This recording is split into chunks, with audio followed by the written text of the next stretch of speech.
Olá pessoal, sejam muito bem-vindos à segunda etapa desse nosso curso de capacitação de tutores para a educação à distância no IFSU de Minas.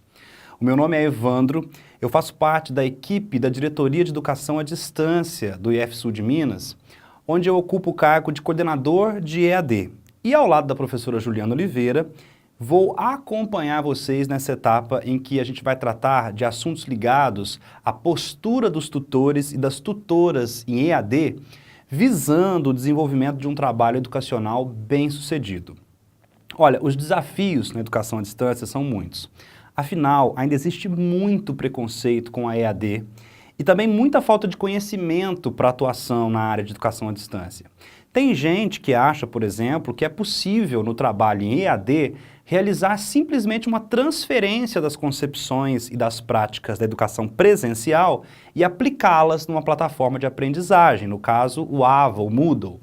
Mas, gente, isso é impossível. Os processos pedagógicos e didáticos na educação à distância são absolutamente particulares e próprios. E em que pese o objetivo a ser atingido seja o mesmo da educação presencial, ou seja, a aprendizagem do aluno, a sua qualificação, os caminhos para atingir esse objetivo são muito diferentes. Para a gente entender um pouco essas questões, nesse nosso curso, nós vamos usar um material didático muito bem produzido pela equipe da Universidade Federal de Viçosa. Esse material está disponível para download na plataforma deste curso. Este material vai ser também o fio condutor das nossas reflexões durante toda essa semana. Mas é claro que além deste material a gente vai sugerir outros vídeos e outras leituras, além de atividades e interações que vão nos ajudar muito nesta caminhada. Então, vamos começar. As nossas reflexões durante esta semana, elas estão organizadas da seguinte maneira. Primeiro, a gente vai falar sobre os desafios e as possibilidades para a tutoria. Neste tópico, a gente vai traçar um perfil do estudante típico de EAD, um perfil do professor de EAD, também do tutor, e a gente vai falar da importância e da imprescindibilidade da tutoria no processo educativo à distância. Depois, a gente vai trabalhar os conhecimentos e as competências necessárias para o exercício da tutoria. Nesse ponto, a gente vai falar sobre as competências de apoio, competências de orientação, competências de capacitação e as competências administrativas. O domínio dessas competências é fundamental para o sucesso do trabalho de tutoria.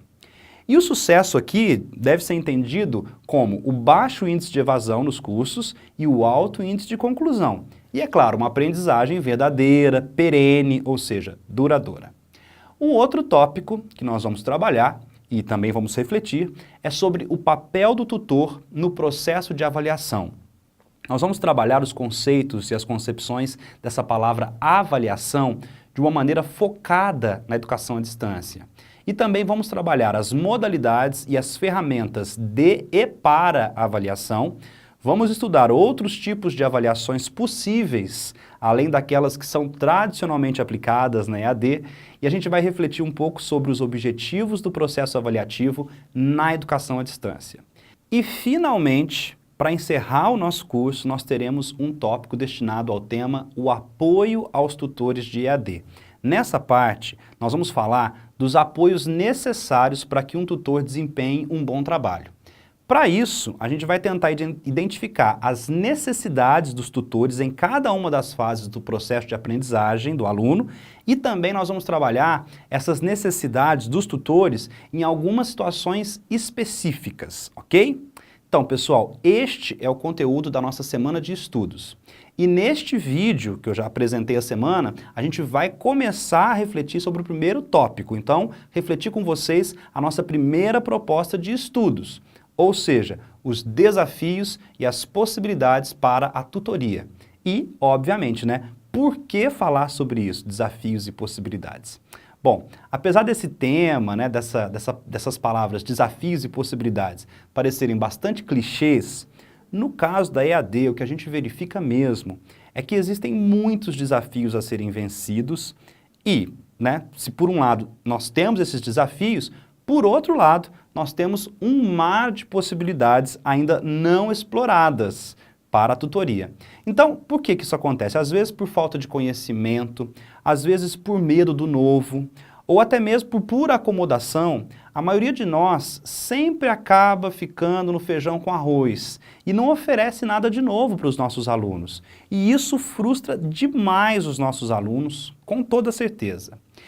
E outra coisa, nós já temos pesquisas científicas em EAD de número suficiente que nos permitem concluir o seguinte, que o bom desempenho de um tutor tem uma influência enorme sobre os estudantes dos cursos na modalidade à distância.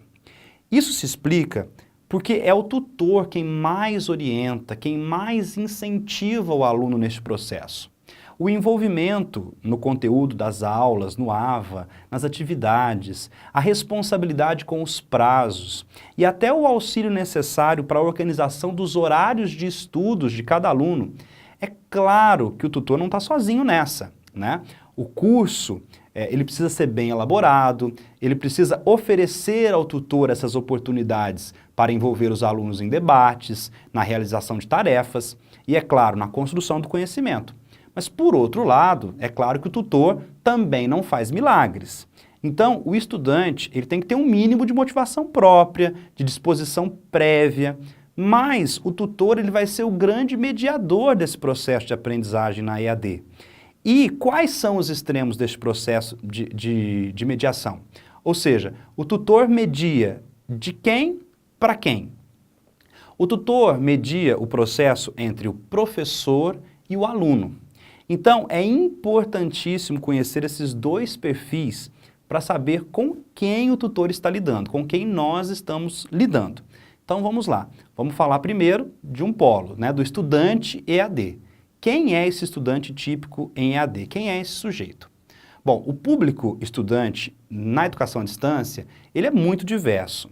Então tem gente mais velha que não teve oportunidade na época certa e que agora procura algo que não interfira na sua rotina de trabalho.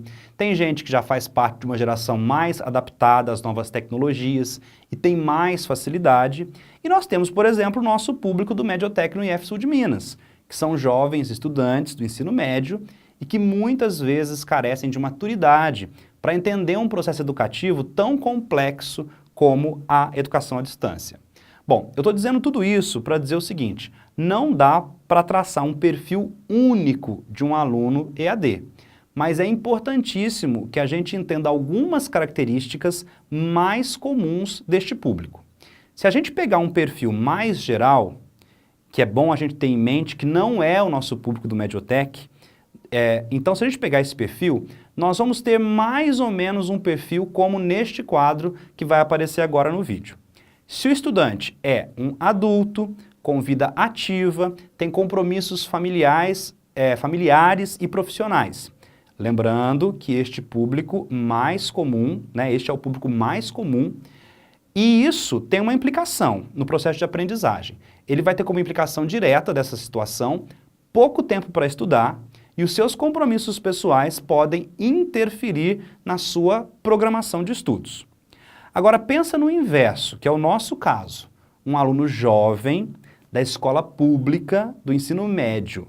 Certamente não há na vida desse estudante muitos compromissos familiares e muito menos profissionais, ou pelo menos não deveria haver compromissos profissionais na vida de um jovem estudante, mas ele é cheio de energia e disposição para brincar, para namorar, para jogar videogame, para interagir nas redes sociais e tem muito pouca disposição para estudar.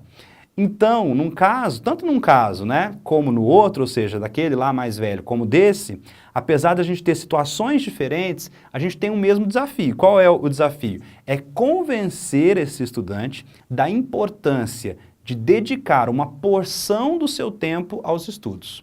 No caso do sujeito mais velho, ele vai abdicar pelo menos de algumas horas do convívio familiar. No caso dos mais jovens, é um desafio às vezes até maior, porque a gente vai ter que competir com todos os atrativos da internet e das relações interpessoais da juventude. Eu diria mais, nós temos que lidar com essa ideia dominante em muitos jovens de não pensar no amanhã, de achar que se é jovem para sempre. No Mediotec nós temos esse desafio de convencer os jovens da importância de e talvez até precocemente convencer isso, né, da importância de se preparar para o mercado de trabalho. Agora veja uma outra característica geral dos alunos de EAD no Brasil. Normalmente, os alunos, por serem mais velhos, têm objetivos claros de aprendizagem. E isso implica no seguinte: esses alunos são mais empenhados em atingir os objetivos e em continuar a estudar.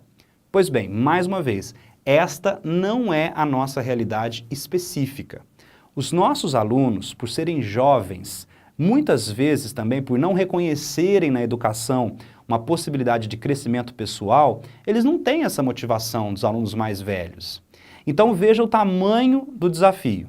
Se, ao lidar com um público mais velho, há a dificuldade dos compromissos pessoais e familiares, mas, por outro lado, há a vantagem do discernimento, do foco, do empenho desse aluno mais velho, ao lidar com o público mais jovem, nós temos tanto a dificuldade do tempo que esse público está disposto a dedicar aos estudos, quanto também a imaturidade, a incerteza quanto aos objetivos, a falta de empenho. Então, é um desafio duplo.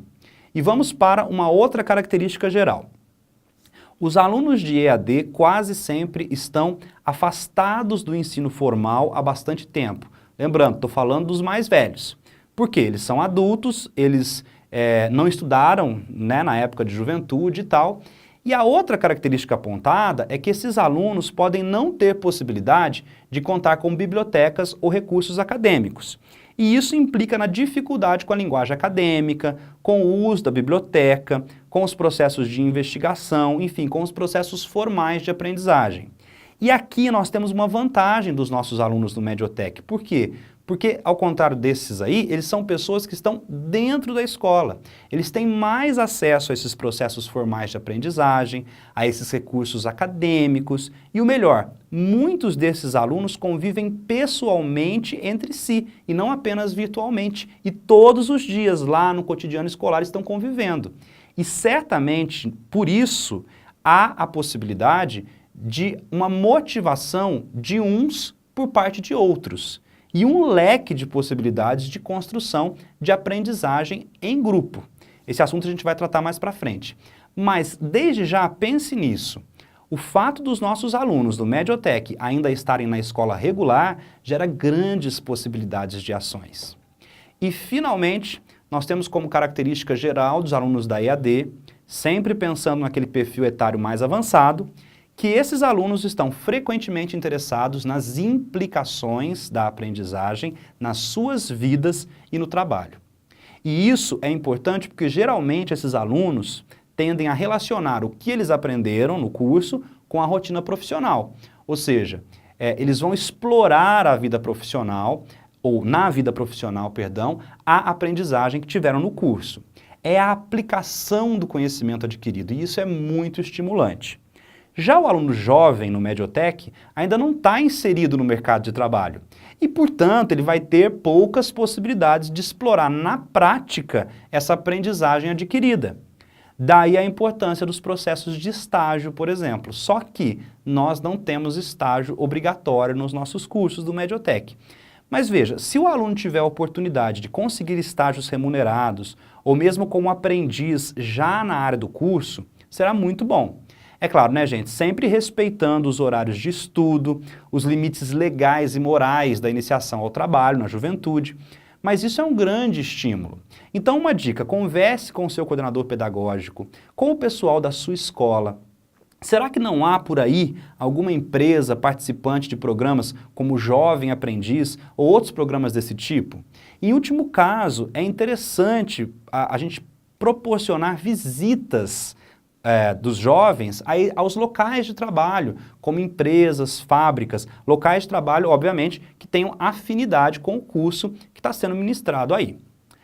Bom, e quais são os desafios de qualquer aluno EAD, de qualquer idade e em qualquer situação? E atenção, hein? Cabe também ao tutor o tempo todo enfatizar esses desafios para o aluno, mostrar para o aluno que isso é importante. E perguntando mais uma vez, quais são esses desafios? Primeiro, o tempo. Ele tem que reservar um tempo para os estudos. E não pode ser a hora que Deus quiser. Porque se por um lado ele não vai ter o compromisso na EAD, né, de todo dia sentar num horário marcado, num banco de escola, por outro lado, ele vai ter que organizar o seu próprio tempo para estudar. E o tutor precisa conversar sobre isso com o aluno e ajudar o aluno nessa organização. Então, o tutor precisa orientar, inclusive, sobre o local dos estudos. Ou seja, um local que não tenha coisas que possam desviar a atenção do aluno naquele momento. Sabe aquela hora sem celular, sem Facebook, aquele momento da concentração? Então, muitos alunos não sabem dessa necessidade e isso precisa ser dito para eles, porque depois eles vão ficar frustrados, não vão entender o processo de aprendizagem. O segundo desafio é que na EAD, é o aluno que constrói a própria aprendizagem. Veja, ele organiza o próprio tempo, lá no primeiro desafio, e aqui, ele constrói a própria aprendizagem. Então, é ele quem busca o conhecimento e é ele que descobre as coisas através da leitura, da interação e da pesquisa. E o nosso aluno, ele precisa ser informado disso. Ele precisa estar consciente desse processo autônomo, que ele está participando disso. Senão ele corre o risco, né, do aluno ficar esperando ali passivamente pelas ações do tutor ou do professor, e isso vai resultar num retumbante fracasso. O aluno precisa saber que ele não pode esperar pela ajuda, ele tem que procurar a ajuda necessária para aprender. Ele deve sempre procurar o tutor ou o professor, mas, frisando novamente, isso precisa ser falado o tempo todo para esse aluno. Terceiro desafio é o compromisso com as datas e com a entrega das atividades. É uma coisa que a gente precisa falar o tempo todo para o aluno de EAD. Não deixe para a última hora. Não comece a fazer às 10 da noite uma tarefa que tem que ser entregue às 11 da noite, porque é claro que isso não vai dar certo. Então uma dica é que vocês sempre proponham, e os professores também, é claro, porque são eles, né, que propõem mais, que proponham atividades que sejam realizadas em dias diversos. Por exemplo, um fórum que precise de postagens de 2 em 2 dias, ou atividades que vão ser realizadas em 2 ou mais etapas. Isso fará com que o aluno frequente o AVA e não perca os prazos. O último desafio que eu pontuo aqui, mas é claro que existem muitos outros que a gente não vai falar porque a gente não tem tempo, é o desafio da interação com o tutor, com o professor, com os outros alunos, enfim, interação com todo mundo. Sem essa interação, nada vai para frente. Então pensa nisso, EAD é interação. Se por um lado o aluno está lá na casa dele, lendo, estudando e até falando sozinho, por outro lado ele precisa interagir. Ele precisa do debate, ele precisa da discussão. E é a profusão dessas ideias e pensamentos que vai fazer acontecer o processo de aprendizagem desse aluno. Então ele precisa dizer o que pensa, dizer o que acha, aquilo que ele considera correto, e tudo isso precisa ser levado em consideração. Ele tem que ter atenção a essas coisas que o aluno pensa, acha e faz. Beleza, então vamos pensar agora no professor de EAD. Como que a gente pode definir esse profissional? O professor de EAD. Veja bem, o avanço da tecnologia mudou a nossa sociedade por completo, tudo mudou. A nossa maneira de fazer amizade mudou, a nossa maneira de comprar, de se comunicar, de viajar, de tratar as doenças, de cuidar da saúde, da beleza. E os espaços físicos todos sofreram alteração. Entretanto, a escola é um dos espaços que mais resiste ao avanço da tecnologia. Eu vou dar só um exemplo. Enquanto qualquer espaço, né, o telefone celular, por exemplo, hoje ele é uma solução bem-vinda em qualquer espaço, na escola o telefone celular continua a ser um baita de um problema. Tá vendo como que a escola não sabe lidar com tecnologias? Então, além disso, a escola é um dos únicos espaços físicos do mundo, talvez ao lado dos templos religiosos, que conservam agora, no século XXI, praticamente a mesma disposição física que tinha no século XIX ou em séculos anteriores. Então parece que a nossa escola e que os nossos profissionais da educação, eles resistem e eles acreditam que para aprender não tem jeito, tem que ser com giz, com lousa, com lápis, papel e nada mais. E agora eu vou ser bem sincero, se você pensa assim, tudo bem, é um direito seu, mas aí a EAD não é o seu lugar. Mas se você acredita na tecnologia como possibilidade educacional, então vamos em frente. Pois bem, voltando à mudança tecnológica, toda essa mudança fez com que, no processo educativo, o professor deixasse de ser o centro do saber. Isso mexe com a vaidade do professor, né? E por que isso? Por que ele deixou de ser o centro do saber? Porque a informação hoje ela é de fácil acesso para todo mundo. Então pensa, que interesse que pode ter um aluno em assistir uma aula onde o professor vai passar 1 hora falando coisas que esse aluno pode acessar com um clique no Google, por exemplo, né? Ficar conteúdo, conteúdo, conteúdo. Então, muita coisa mudou e o professor precisa entender esse novo lugar dele. O professor de AD, então, nem se fala. Então vamos acompanhar essa tabela que está lá na página 8 da apostila do nosso curso e vamos verificar algumas transformações no papel do professor de EAD em relação à educação presencial. Então veja, ele passa de mestre, que controla e administra as aulas, para parceiro, ou seja, ele é um prestador de serviços quando o aluno sente necessidade, ou ele é um conceptor, ou seja, aquele que concebe os materiais didáticos, ou pelo menos seleciona os materiais que serão disponibilizados para os alunos. E ele também tem que apontar caminhos, ou seja, sugerir novas possibilidades de leituras, de pesquisas, etc. Bom, o professor também passa de um profissional que só se atualiza em sua área específica para um profissional que precisa de atualização constante em muitas áreas. E por que isso? Porque os saberes são cada vez mais integrados. Só para ficar em 2 exemplos. Não dá para pensar num professor de geografia que não domine certas ferramentas informacionais, como Maps, GPS, AutoCAD. E também não dá para pensar num professor de língua portuguesa que não domine processos de comunicação social. Ok? Bom, mais abaixo, a gente vê que o professor passa do monólogo sábio de sala de aula na educação presencial para o diálogo dinâmico dos laboratórios de informática, das salas de e-mails, dos e-mails e etc. Então, voltamos a frisar, interação é palavra de ordem. Não há mais um protagonista do processo de aprendizagem. E o professor precisa agora se desfazer até dessas suas vaidades e entender que esse processo de construção coletiva do conhecimento é o que está valendo. E ainda, nessa linha de raciocínio, nessa mesma tabela, a gente pode ver que o monopólio do saber por parte do professor passou a ser uma construção coletiva do conhecimento por meio de pesquisa. E, portanto, a gente passa desse isolamento individual para os trabalhos em equipe interdisciplinares e complexas. Veja o caso do Mediatek. Tem o professor, mas tem, depois dele, o design instrucional, o revisor de texto, o design gráfico, o coordenador de plataforma, o web designer.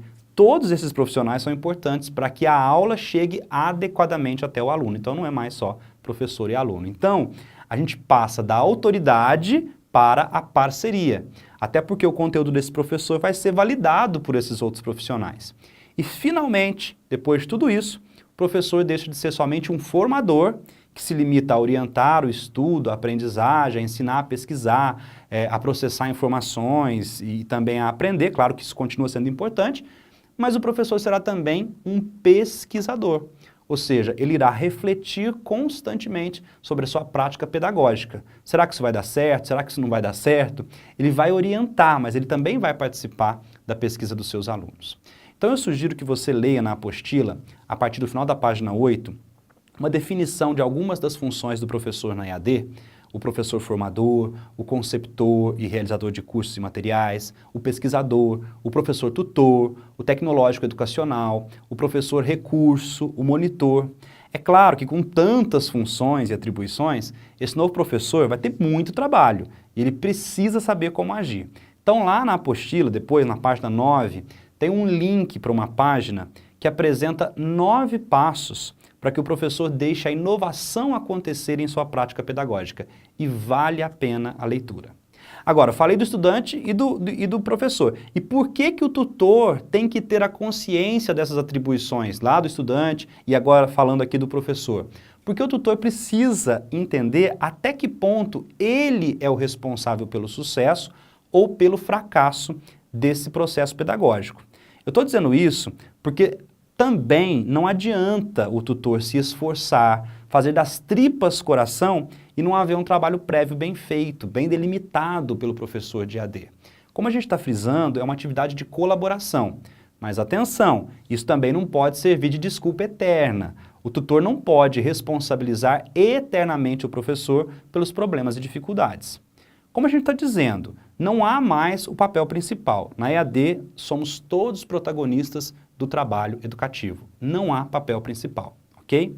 Vamos então, finalmente, agora falar deste profissional, o tutor, peça-chave na EAD ao lado do professor e do aluno. Primeira coisa, o tutor não é um suporte. Ele é, como eu disse, peça-chave. Então, ele não é mais importante que o professor formador ou pesquisador, mas ele é tão importante quanto eles. Então, veja o que diz a nossa apostila. O tutor é um facilitador e mediador no processo de ensino-aprendizagem em um curso à distância. Ele contribui decisivamente para a aplicação e o sucesso dos projetos, uma vez que ele apoia, acompanha os estudantes, mantendo os estudantes envolvidos e motivados, ao mesmo tempo que ele dá o suporte necessário para o trabalho do professor. Presta bem atenção nessas duas palavras, facilitador e mediador. Elas são fundamentais. É fundamental que o tutor saiba o significado disso no desempenhar das suas funções. E é por isso que, antes de ser tutor, o profissional precisa se qualificar.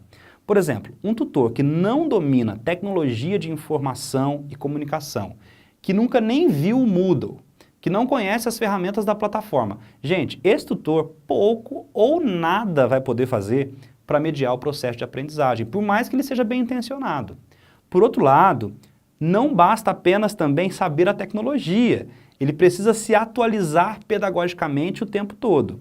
Então eu diria que a atividade de tutoria, ela exige um policasamento entre o domínio da tecnologia, o domínio do conteúdo da disciplina ministrada, o domínio das competências pedagógicas e, por fim, o domínio e a aplicação das técnicas motivacionais. E, sem dúvida, nós podemos acrescentar o mesmo, né, que os professores Ferreira e Garrido, numa citação que está lá na página 10 da nossa apostila, uma citação que eles fazem. A gente acrescenta aqui: o tutor tem que conhecer o aluno. Gente, isso é muito importante. Porque o professor, na EAD, ele conhece no máximo o perfil da turma.